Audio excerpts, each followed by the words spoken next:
Welcome to Lingala Institute. My name is Jonas Lusa. This video is about Wenge Musica. Why Wenge Musica separated? Well, the person who can give a clear explanation is JB Mpiana. Until it happens, we can only speculate.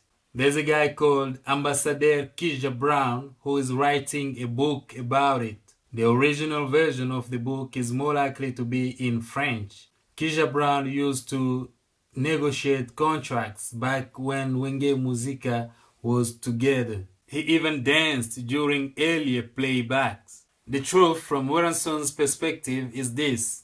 He had strategies, he could sing, but he needed somebody else. He needed Japonais maladi. Japonais was in Europe. He needed to fly him back to Kinshasa. First, they had to find him, then fly him back to Kinshasa so that they can create Maison. Japonais knew all the rhythms, and he was able to create new ones. I will make another video when the book is ready. Thank you so much for watching. I'm trying to be uploading a new video every day. Please like this video. The previous video was a review of the song Nake Nairobi by Mbilia Bell. The next video will be a review of the song Sweet Life by Fally Ipupa. Thanks a lot.